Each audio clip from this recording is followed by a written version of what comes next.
This is the Chopped Podcast, episode number 8. Woohoo!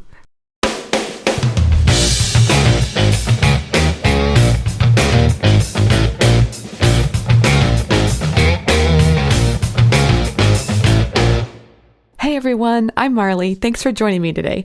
This is the 8th episode of the Chopped Podcast. This podcast is designed for people just like you, bloggers who love food. Each week, I'm talking to people, sharing interviews, stories, thoughts about food blogging, about what works, and even a little bit about what doesn't. So, I am really excited about today's show because our guest is Philia Kelnhofer with the site Sweet Phee. Phee and I talk about a lot of things, but here are some of the highlights. Phee has a super supportive husband, and I love the story she tells. I mean, basically her husband just says, "Hey, honey, you got a good thing going with this blog, and you ought to follow that passion." And I just think, oh my God, how cool is that? And wouldn't we all love to have people like that supportive in our life? And Phee has that, and so we talk a lot about that, and it's a great story. I want you to hear it. Phee talks about how she loves her full-time job, and in fact, that is one of the main points of this interview, and that Phee loves her full-time job and doesn't have this metric in mind of someday I'm going to quit this job and be a full-time blogger. Because I think that's important to point out that a lot of us, maybe we have that as our metric because maybe we don't really like our job so much. And so we think, I want to quit my job and I want to be a full-time food blogger.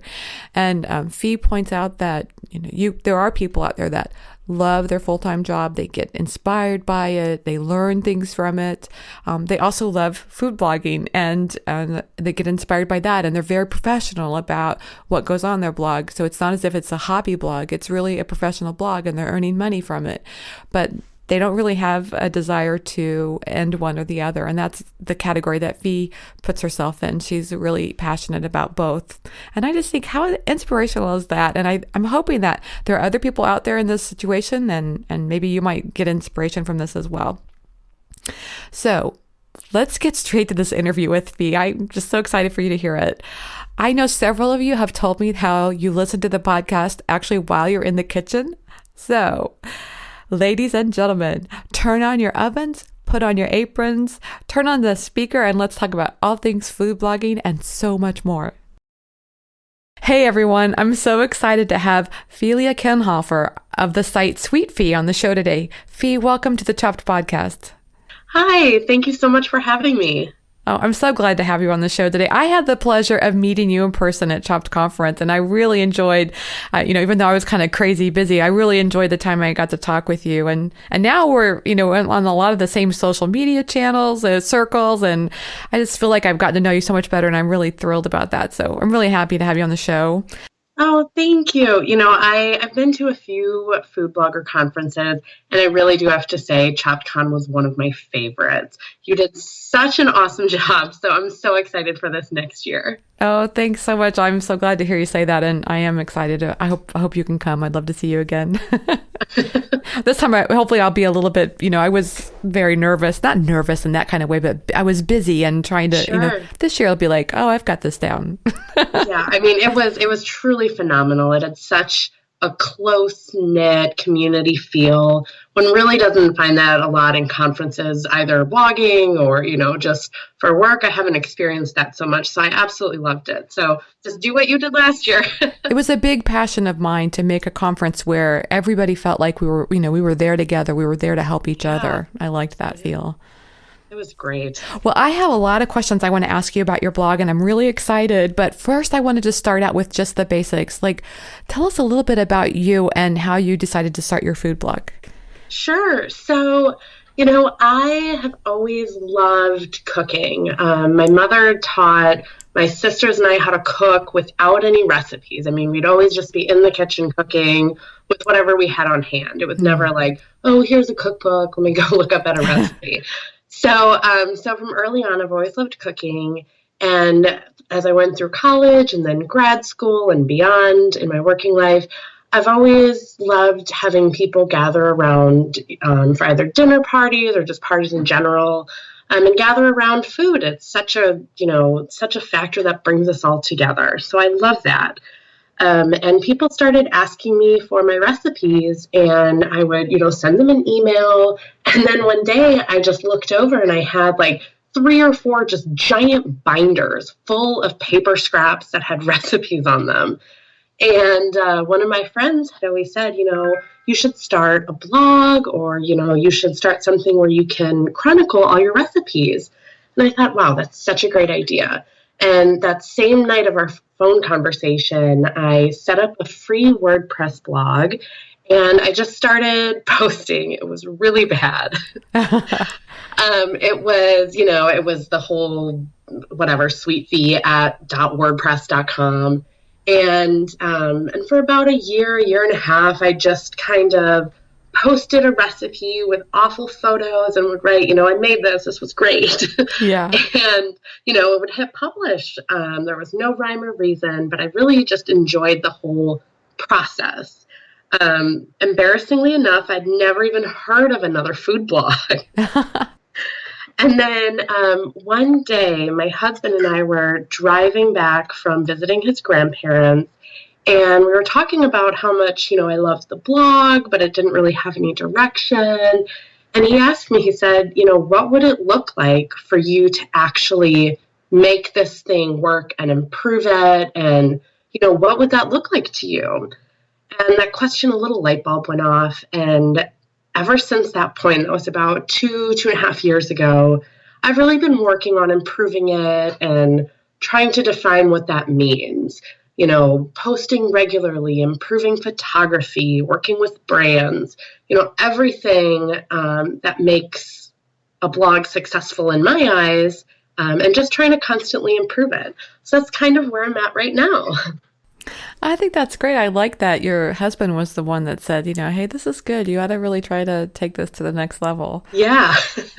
It's a very supportive spouse. Oh, he is. And I really do have to say, he's like my number one cheerleader. It's the sweetest thing in the world. He's really an amazing man. But even when we're out at parties, he'll be like, oh, did you see this? And, he'll show people my blog. And it still blows my mind that he, That's so sweet. I love that. Yeah, it's really... Did you ever watch that episode or did you ever watch Friends? Yes, of course. Did you see that episode where they were talking about altruism and how nobody is really altruistic and everybody always has an angle? So I'm wondering, and I'm kind of skeptical of your husband because maybe he's trying to, further along your blog so that you'll continue making all these great recipes. Right. Yes. Tell him I'm up on. I've got him figured out. I'm gonna have to tell him that. That is really funny. Yeah. I'm not so impressed anymore. No, I'm kidding. You just want good cookies. Yeah. What's in it for him? Yeah. So what is your favorite part so far about food blogging? I think it would have to be the creativity outlet that it allows me, and the different skills I'm learning. I mean, I feel like I'm constantly learning, and I constantly want to learn all these new things that, unless, you're blogging and you're really deep into it, I mean, I never would have even, Lightroom, Photoshop, right. Camera equipment. I never would have known about any of this stuff. Yeah, and it feels like you were constantly learning as a food blogger, doesn't it? Yeah, I have like a folder of, to watch, to learn, to, everything. Just keep growing. I know, I can get so absorbed into, what is the best way to create a Pinterest pin? Oh and I forget, I don't even get the content that I wanted to get up that day. It's ridiculous. Yes. Yeah, I can get rabbit holed for hours, just, searching something or trying something new. And I love it. It's very rewarding to, put something into place and then see what happens, either researching the latest way to put the pin and then see your, Pinterest followers increase. It's amazing. I'm wondering if you feel the same way as me because no matter what, it's my own. So if I do it this way and it's wrong, it's my mistake. I own it. And if it's right, it's mine and I own that too. Yes. Oh, I love that you said that, Marley. Yes, that is exactly how I feel. It's a true sense of pride and ownership when you do something really well that you're really proud of, and you did everything that you did and you made it that way. Yeah. And I think, I don't know if this is true of all women. I hate to be too stereotypical, but I think as women, we're oftentimes doing things for so many other people most of the time. So it's kind of cool to have this. Is like, I mean, of course, we're also doing that for other people too, our readers, but you're developing, you're making decisions on how it's going to be directed. And that's kind of cool. It is. And it's funny you should say that. I mean, you are doing stuff for your readers, but I don't like when, you can tell when someone doesn't really love what they're doing for themselves. Like, for example, everything that I'm doing on my blog, I'm actually cooking in my kitchen. If I'm making dinner and it's amazing, I want to share that. If I just made the best cookies ever, I want to share that. I don't want to just have them stay in my kitchen. And it's not something I'm doing for the follows, for the likes, for the whatever. I'm doing it because that's what's happening. Yeah, and we actually really like to eat this stuff. Yeah. Yeah. I love food. Yeah. Oh man, me too. Yeah. So, what are the parts about food blogging that you don't like so much? I don't like when the food blogging world is crazy. If you're not in the food blogging world, it's something very hard to understand and to describe to people. What I don't like is either the non-support or the negativity that goes along with trying to compare oneself to others and the whole comparison game. I just, of course, it's tough not to get caught up in it every once in a while. But I heard once the phrase, don't compare your beginning to someone else's middle. And that just really stuck with me. And, every time I catch myself trying to compare, seeing what other people are doing, I really try to take a step back because it's not positive. I don't enjoy that. I just want to do what makes me happy. It's my blog, I heard that statement in a slightly different way, and it was, don't compare your insides to everybody else's outsides, which is, it's so easy to look at everybody else and think that they've got their stuff together, and then you think, what's wrong with me because I'm so messed up, and then come to find out they probably feel the same way too. They just don't see it, Exactly. Yeah. I mean, they probably have done some bad food photography or it took them, it just, things take a while, and we only see the great, fluffy frosting and forget to realize that, they might have screwed up on a few cupcakes and then, before. Yeah. Everything's about food. No, it is. That cake would not be good. So one of the reasons I wanted to talk with you today, Phee, is because of the circumstances that you have around blogging. And that is, it seems like we've had this conversation that you're really open about the fact that you maintain this full-time employment that you really like, and you've kind of changed the metric of success. It's not necessarily about having this goal of someday I can't wait to quit my job because I'm going to be a full-time food blogger. Yes. I love the way you said that, changing the metric of success. Because I really do think you can have a very successful job and career that you love, and then you can have your blog that is also successful and, doing just as great. I mean, who's to say you can't have one without the other, right? Right. It just takes a little shifting around of things and, of really taking a deeper look at what's important and what's not and, making it all work. But I really do love the way you said that about changing the metric of success, because I do love my daytime job, and it's not necessarily a goal of mine to become a full-time blogger. And I don't think there's anything wrong with that. And it makes me a little sad when I meet people and they say like, oh, well, I hope one day to, quit my job and become a full-time blogger. And there's nothing wrong with that. That is fantastic. But I think you should really embrace the circumstances in which you're in currently. You might not be at that point, and there's nothing wrong with that. Well, yeah. And I think what's, just change, like when I came up with the idea of changing the metric of success, it really is about, because I do think a lot of people think if you're not a full-time food blogger, you're really not, you haven't arrived yet. Right. And that is definitely not the case. I mean, I might not be as big as some of, the big bloggers, or, I might not do it full time, but I can tell you, I feel like my blog is amazing. And I feel like that's very successful for me. Right. And you're able to put your passion and your creativity into it just the same. Exactly. And, Yeah. it really is something to look forward to. If you don't have an amazing day at work, you can, come home and make it amazing, you know?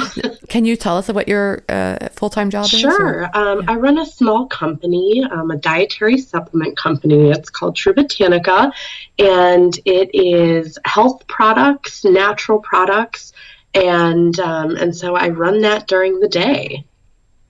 See, now I can see why you like that. I mean, running a small business has got to be fulfilling, I would think. It is. It's very challenging, though. Whenever you talk Yeah. about natural products and anything, there's a lot of restrictions of what you can and cannot say, and it's like I said, very restrictive with all the rules and regulations. So it's nice to have that structure, that just the tons and tons of work that goes into running a small business and trying to make it work. And then, I mean, a blog is also a small business. I That's definitely true. would say that over the past few years, my blog has turned into a business of its own. Exactly. And so I would imagine that the small business skills that you have, running this company, at the same time, combining that with the food blog, they probably help each other. They do. And, it's funny you should say that. I don't think there has ever been a time when something hasn't helped me that I've learned in the blog world, Yeah. at Yeah, work, that's or vice true. Yeah. versa. Right. Yes, because you can use marketing and social media skills nowadays. It seems like it's ubiquitous. You can use that anywhere. Exactly. So tell me, what's your graduate degree in? My graduate degree is in healthcare administration. Oh, And great. yeah, and then my bachelor's degree is in healthcare management. And so I've always kind of liked the healthcare field. And it does tie into food, because Right, you nourish your body with the food you eat. right. And so I love that, the tie in between the two. And I mean, I used to work at a big healthcare system and the whole corporate world, and I loved it. Everywhere I've gone, I've loved what I've done. But I think right now in my life, I'm probably the happiest with having both the daytime work and then the evening creativity.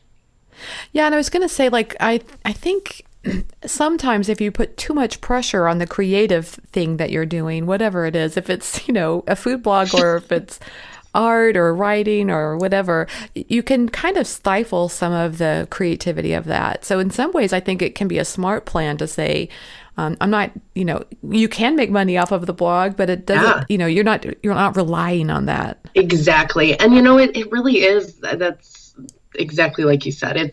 It's nice to have, but you're Uh-huh. not doing anything because you have to.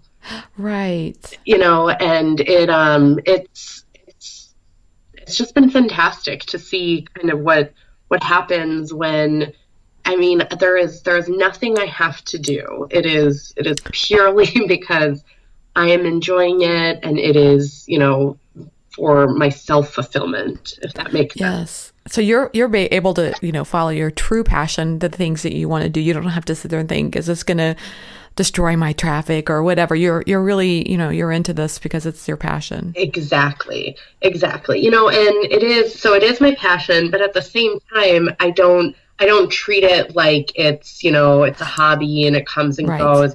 I have very measurable goals, and goal setting is something that I've, implemented in the last, year. And it truly has helped. So I do have goals that I set for myself and for the blog. And every 90 days I do a new goal plan. I was going to ask you, how does that look, setting goals for your blog? So you Yeah. every 90 days you're creating a new list of goals. Yeah, so there was a few things that I kind of implemented this year that have really helped, with kind of the balance between working all the time and then blogging Yeah. more regularly. I so at the end of last year in 2014, October through December were just absolutely insane. Oh, So I yes. had overcommitted myself. I was working every night until 1 or 2 in the morning just to get Oh stuff my. done. Yeah, it was bad. I remember we have an annual holiday party, and we invite all our friends, and anyone is Yeah. welcome. And it's a really fun event that we look forward to every year. I mean, there's judging of cookies and cocktails, so it's a big thing. And I had been looking forward to it. I made cookies, with my husband, and then the party comes around, and I had a post due every single day that week. And after the party, I was up until 3 or 4 in the morning finishing something that was due. And I was like, this is not working. Yeah. And it's self-inflicted. Yes. So like right after that moment, I was like, okay, I need to set up a schedule and a plan. And that has just helped me tremendously. So now what I do is I have a schedule, and it's very realistic for, when I photograph, when I edit, when I write, when I publish, and I stick to that. I have days when I do, X, Y, Z, and then, other times when I do this. And I found that really helps. And then in addition, I've done this goal setting thing. So every 90 days, I do an action plan, and I pick 3. The first time I did a goal setting thing, I picked like 100 things. And then day 89 rolled around, and I looked at it, and I was like, oh my God, I've only done like 1 or 2 things. So I decided that it has to only be 3 things for, 1 for every 30 days. And that really has helped in terms of just kind of keeping me focused on what needs to be done and what I want to accomplish. Can you give an example of what one of those things might look like? Yeah, so one of them might be increasing a specific social media account engagement. Very good. Okay, yes. Yeah, so you can't do everything at once. Like it's just, It's not realistic. So, I pick one, and then, for the next 30 days, I really focus on that one. I love that, because that doesn't mean like you're saying, okay, I'm giving up on Pinterest. It just means for the next 30 days, I'm going to focus on Instagram. I'm going to still do some things on Pinterest, but my focus is Instagram. Exactly. I gotcha. Yeah. And that's very good. Yeah, that really helped with one of the goals I had was to be more consistent. And so then I picked the days I would publish. And so for me, what that looks like is Monday, Wednesday, Friday. And that's really helped because I know, over the weekend, I want to, photograph everything and edit it. And then come Sunday, I want to make sure I have Monday's post already. And then Tuesday evening, Wednesday, you know what I mean? So it's just, It's nice to look at it. So it sounds like you've got a plan, and then you work the plan. Exactly. And I'm just curious. I'm always intrigued when I talk to people who have an editorial calendar, what that looks like. Do you have that like on your Google Calendar, or do you have it just a printout? So I created. You're laughing. One. This is going to be good. No, I created one with I love planners. Yeah. It's just stupid. But yeah, no, I have one for work, one for personal, and then I have 5 for the blog. And I like different things from each one of them. So what I did was I actually put it all together, all my favorite parts of the different planners. And some other bloggers actually requested it. So I put it up on Etsy. So it's still there. If anyone wants to, go look at it, I'd be happy to send you the link to it. I'll put the link on the show notes page. Oh, that would be fantastic. What's it called? It's called the Sweet Phee blog is my store name, and then the actual listing is a blog planner. And what it looks like for what I do is I have 1 month that lists, it just shows the month and it's blank. And then I'll write in there what my plan is. So I'll write, photograph this recipe and then edit photos on this day and publish on this day. And then when it actually gets published, then I turn to the next page and it has all the dates listed.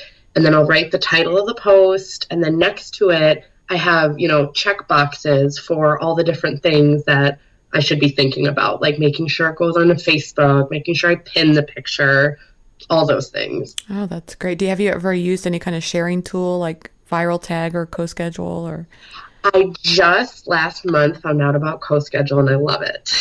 Yeah, I just launched that as well. And I so far I'm like, wow, this is great.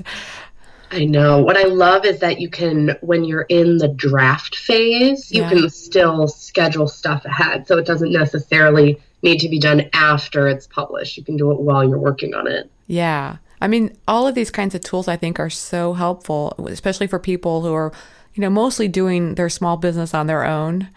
Yeah. It gets to be a lot. It does. I mean, there's only so many hours in the day. And I really don't ever like to mix work with blog stuff. I mean, I feel like I'm pretty good at just turning the switch on or off. Yeah.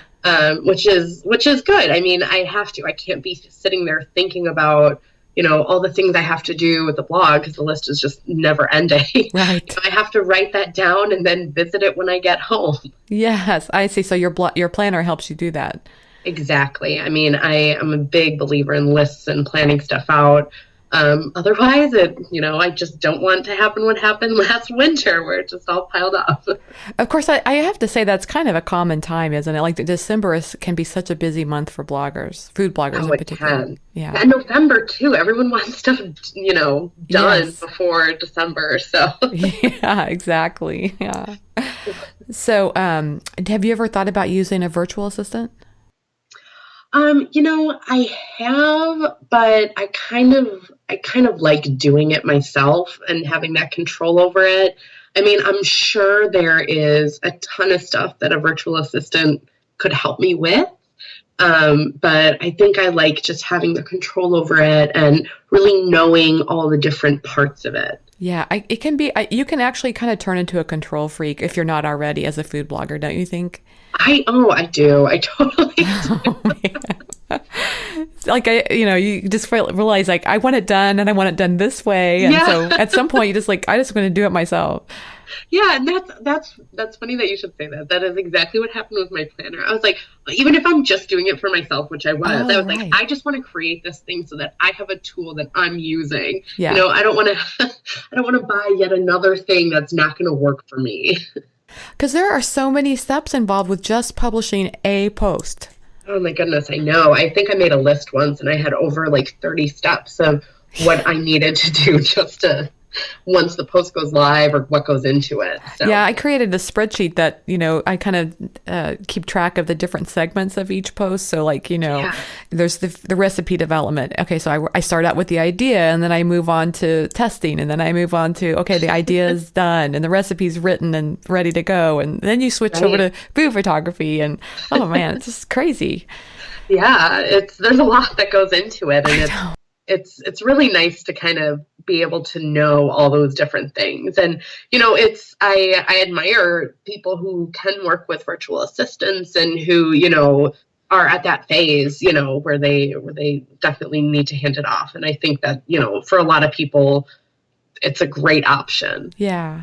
So you talked about going to conferences. Are there any other resources that have been helpful to you, like either a book or, some other online resource that's helped you? I think, let's see, the most helpful thing so far to me, I mean, besides the almighty Google, is just to kind of keeping track of your own stuff. What I like to do is I like to have I use this thing called Evernote. Yeah. And you can create amazing notes in a notebook.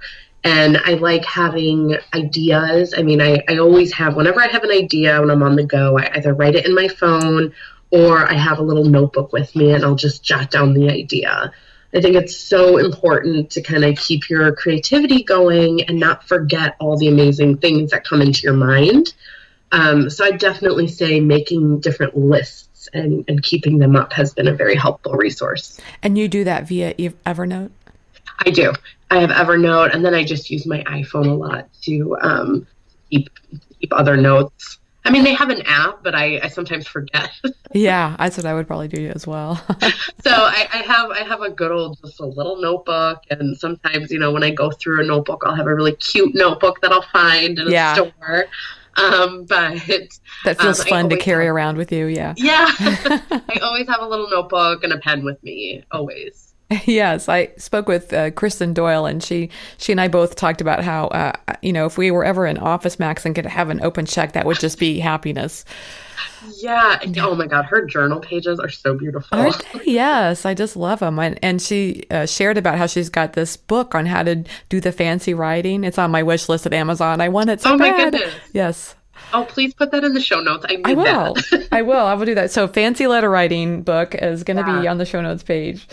But I had an emergency. I needed to go to Barnes and Nobles to buy a journal after I saw her gorgeous page one time. It was like a few weeks ago. And so I bought this gorgeous journal, and I have it sitting there. And then I was like, okay, I need to put something aside so that I can actually sit down and start it.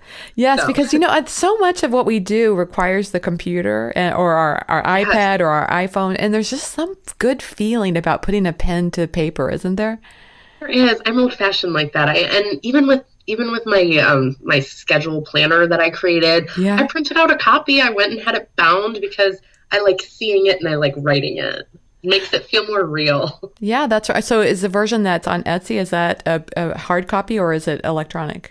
That is an electronic copy. I thought that'd be the easiest way because I wish I were a printer. I had a printer contact. Yeah, I see. But I would, so like if I bought that, I would download it and then I would print it out on my end. Yep. Ah, great.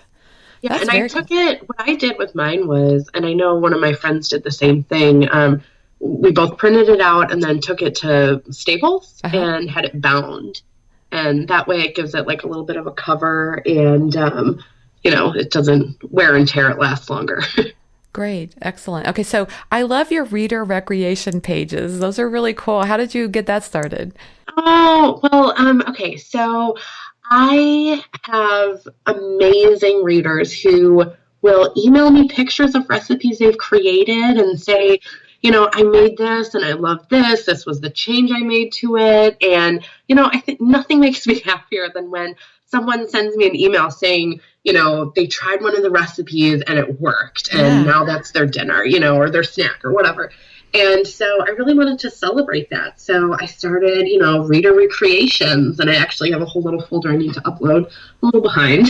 Yeah. But it's awesome. And it kind of lets the other readers see, it's doable. And whenever I send out e-newsletters, every month or so, I include a little link like, go here to check out the latest reader recreations and see what, fellow readers have been making. What a great idea. That probably also causes other people, like if I was a reader of your newsletter and I saw that, I would think, oh, I should submit a photo of one of the recipes I did.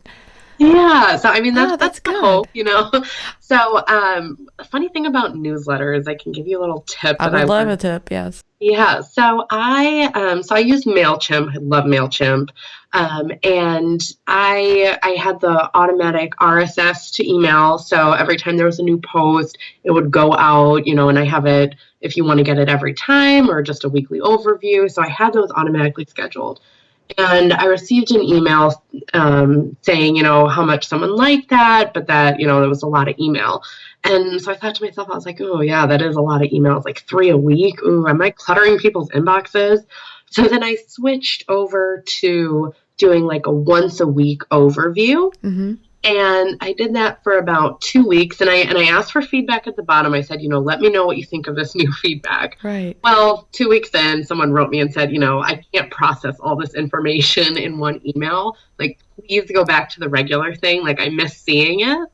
Huh. So I was like, okay, less work for me. So, I switched back to doing the RSS to email, and people seem to like that. And then you can always throw something in addition to that. Well, it certainly seems like that'd be an easier way. I mean, I struggle with a newsletter, and so having it just go RSS to the email list would be the great thing to do. Yeah, and I really thought it would be the opposite. I thought everyone would love these little crafted weekly overviews I was doing. I was creating linking to all sorts of things from around the web that I found that were interesting, or the books I was reading, or cool YouTube videos. Right. Nope, they didn't care. But you can do that in your posts as well too then, right? Exactly. Yeah. Exactly. And then it's and then it's more engaging, I think. So my next question though is it a full feed on your email newsletter? Or is it just like do they get a snippet of that in the, in the email itself? Is it the full feed of your blog post? Oh yeah. Okay. No, it is just, so it shows the picture. Okay. That was a struggle to get that in there. I bet. I had to do a special plugin for that. But it's just a picture and then about a paragraph of the text as like great. a teaser. Because I do want them on the blog, right, traffic wise. It's great that they read the preview, but if I'm looking at it in terms of traffic, I would love if they would come to the blog and read it. Well, I guess the pros of that, if they're getting that 3 times a week, it keeps you on their mind. I mean, it keeps Sweet Phee, they're thinking about it that way, and the recipes that you're doing. That's great. Yeah. I love it. I love newsletter tips. We're going to have a show dedicated to just newsletters because I think they're, it's to me, it feels a little bit like I have so much to learn in that area. I know, don't we all though? But, and that's the thing, like I was so surprised that the people and this is just speaking for the people that emailed me or my readers, right? But that they wanted to see it so frequent in their inbox. I know I follow a ton of different bloggers and their email newsletters and it's, a whole gamut of things. But I personally love when they do a once a week overview and share different links from around the web. Yeah. I look at that on Saturday morning. That's what I do. I love getting their e-newsletters. So who knows? Well, I think increasing engagement is something that a lot of food bloggers are working on. And, I think your reader recreation page is a great example. And just the fact that you're experimenting and fine tuning your email, that's another way to increase engagement. That's great. Yeah. Engagement is so important. I know I'm always trying to at least at a minimum respond to every comment. It's like a no comment left behind policy on my blog. I love it. That's really great. That, and then just when I do get emails from readers, like I really try to respond to those in a timely manner because that's so important to me because those are the people that are reading it and actually using my recipes. Yeah. Okay, so what's your favorite social media platform right now? Ooh, right now it has to be Instagram. Oh, that's such a it's a popular answer right now. I love it.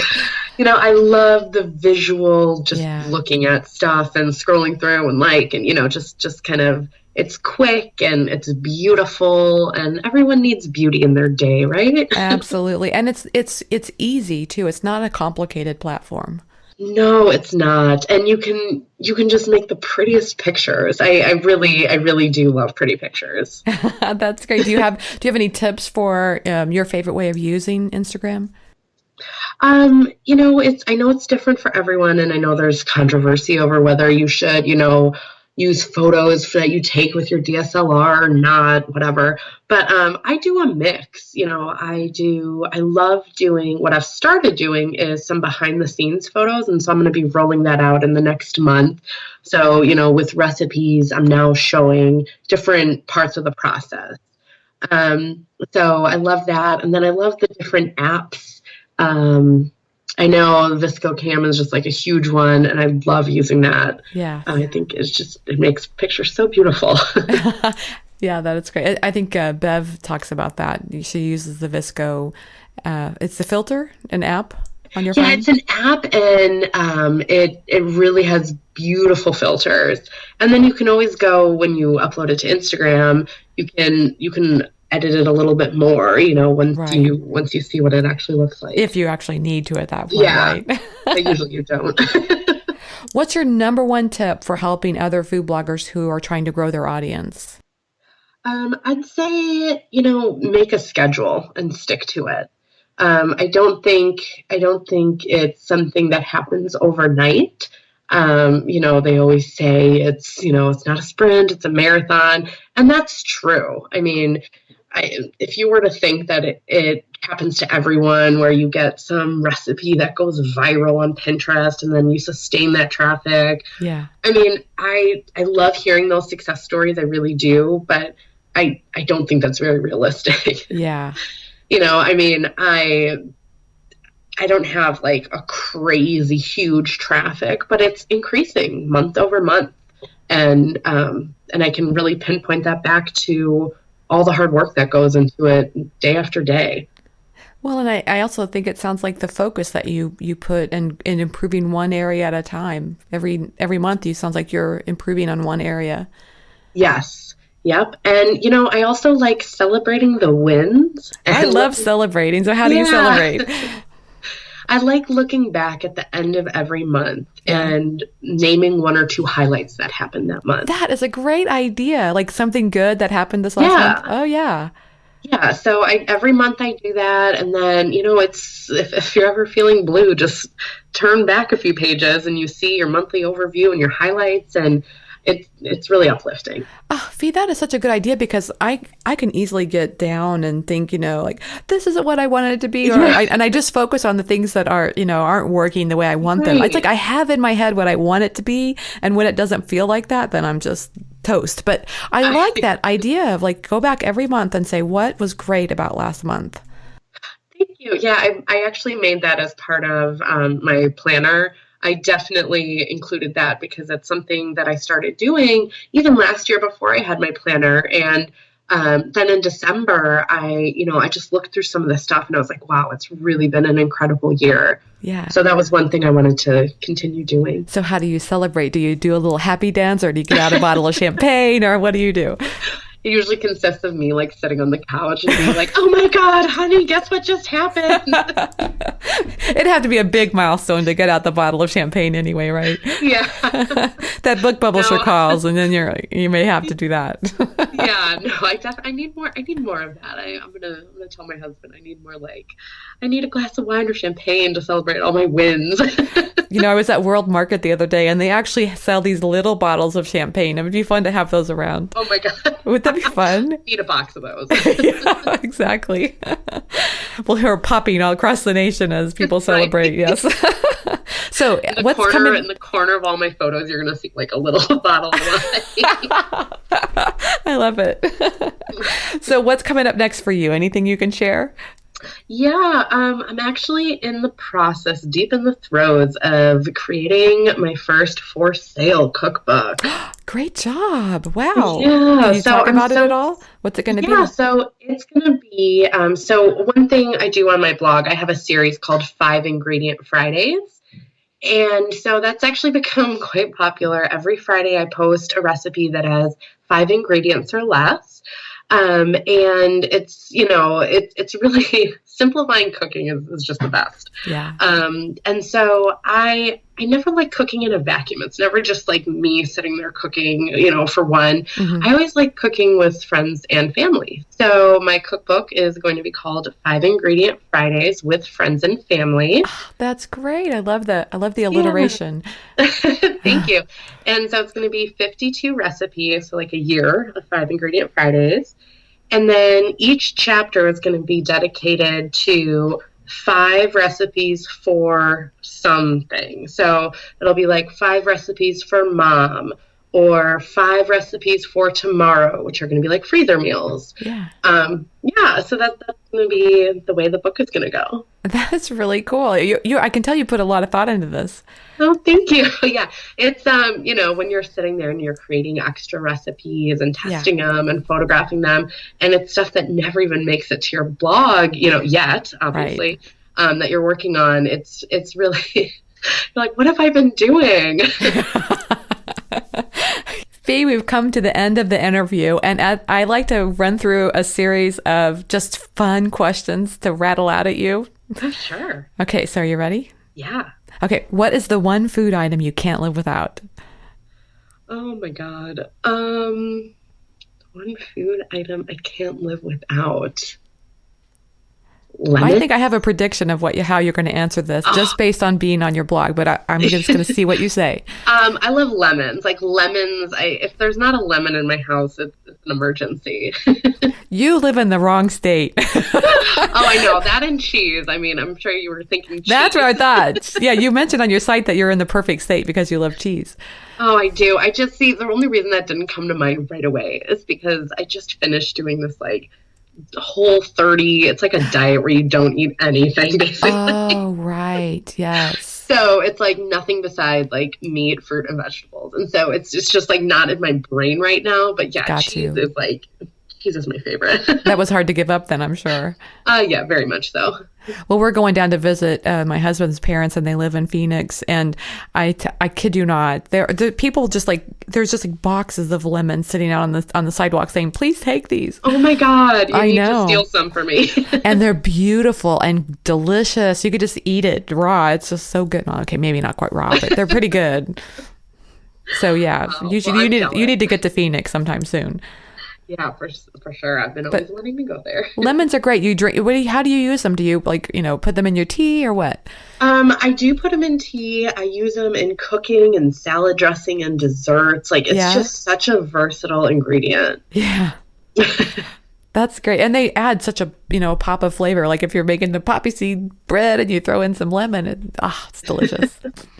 Yeah, I know I'm getting hungry. Yeah, and I tend to go a little overboard with the lemon. I remember one of the first meals I ever cooked for my husband. It was like it had a side salad, and I made the dressing. He was like, "Oh, this is interesting." It was like lemon juice with a little bit of vinegar. Yeah. That's so funny. Yeah, I have a tendency to lean on towards that more is more side of things, so I get that. What's the favorite app on your phone? The favorite app is Instagram. Hands down, huh? Yeah, hands down. Well, you said earlier on that your goal is to be more consistent. So you're very consistent in this interview.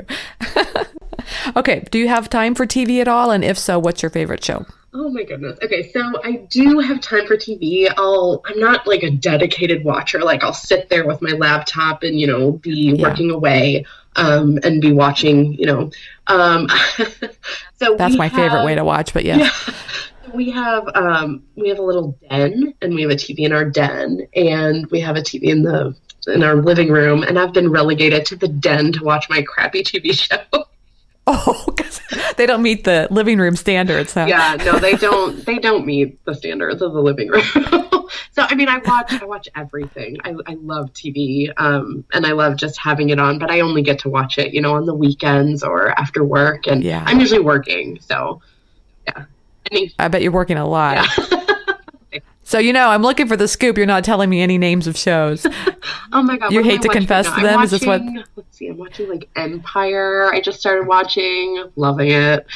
And then I watch Rain, and I watch The Millionaire Matchmaker. It's like a whole range. You've got an eclectic taste in TV shows. Yeah. No, I really do. I love it. Okay. French fries or onion rings? French fries, 100%. Yeah, I'm with you all the way, sister. French fries are just the best, aren't they? They are, and with onion rings, like you always like bite into them, and then you just get like the stringy onion, and it's very disappointing.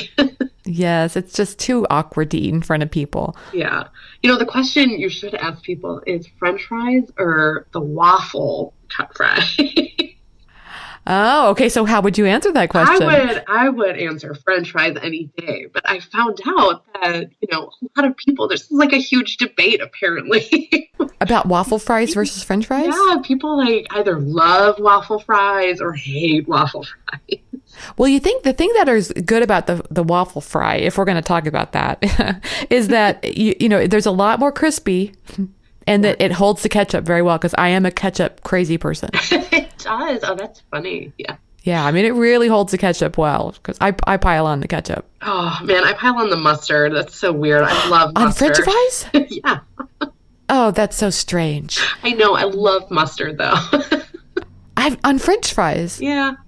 Wow. Okay, you know what? Just for you, I'm going to try it. It's delicious. You can even, mix in a little bit of ketchup. But with the mustard. Yeah, it's the mustard. That's where it's at. Do you do some kind of sweetened honey mustard, or you just it's just mustard? I really don't like sweet mustards. I love a spicy brown grainy mustard. And that's what you put on a fries. You can just tell the shock in my. No, it's so embarrassing. Yeah, this is great. Okay, so how can people find you online? So you can visit me on my blog at sweetphi, it's SWEETPHI.com. You can find me there, and then that'll take you to any social media channel you want. I have, a stay connected menu. Yeah, that's where you can find me. I love it. Phee, thanks so much for taking the time to talk with me today. And thank you. This has been really fun. Thanks so much to Philia Kelnhofer for being my guest on today's episode of the Chopped Podcast. I hope you found something inspiring from today's show. If you did, just head on over to choppedcon.com, where I put up the links for each show, including the stuff we talked about today and more information about our guests. That's right, you don't have to worry about anything because I've got you covered. If you like the Chopped Podcast, here's a couple of ways you can share the love.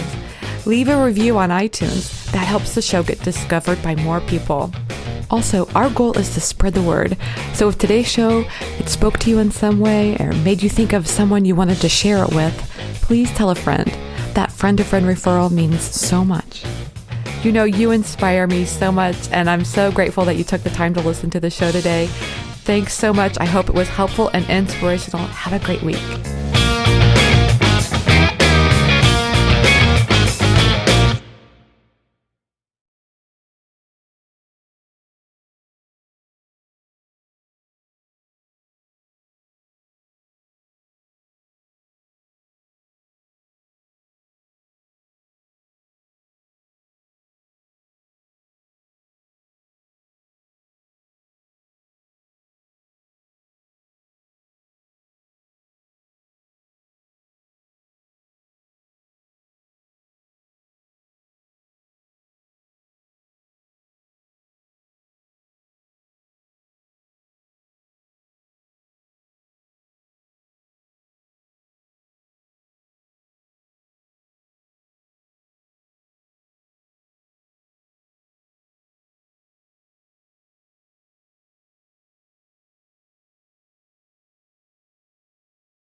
Hey everyone, I'm Marley of the blog Namely Marley. Thanks for joining me today. This is the 8th episode of the Chop podcast. This podcast is designed for people just like you, bloggers who love food. Each week I'm sharing stories, thoughts, interviews, everything related to food blogging. Our goal is to learn together a little bit about what works and maybe even a little bit about what doesn't. Today's guest is Philia Kelnhofer with the site Sweet Phee. We talk about a lot today, Phee and I just wanted to share with you a few of the highlights. First of all, we have to talk about Phee's husband because she tells the story how he basically said to her one day, "Hey, honey, you got a great thing going with this blog. You should follow that."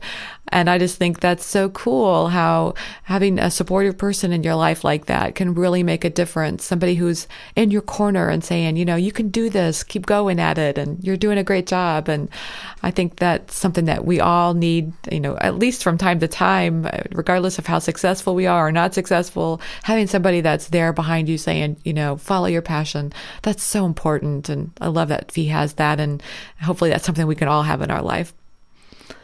Phee also talks about her passion for her full-time job.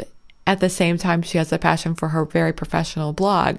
And I thought that was a great topic that we all would love to think a little bit more about, that, changing that metric of success. If we have it in our mind that the only way you're really, truly, air quote, successful food blog is that you're doing it full time, Phee presents a really brilliant alternative, and that might be stick with your full-time job. Maybe it helps support some of the things that you're doing with your blog, and it grows your skills. It gives you camaraderie of working with other people. It gives you, a place to go every day. That's good too. And so Phee talks about from that perspective of how she loves her blog, and she also loves her really professional blog, and somehow finding a place of peace with both of those is really a great place to be. So I think you'll like this interview. I hope you do at least. I know many of you have talked about how you like to listen to the Top podcast while you're in the kitchen. So I think, why not go with that? So ladies and gentlemen, turn on your ovens, put on those aprons, turn up the speakers, and let's talk about all things food blogging and so much more.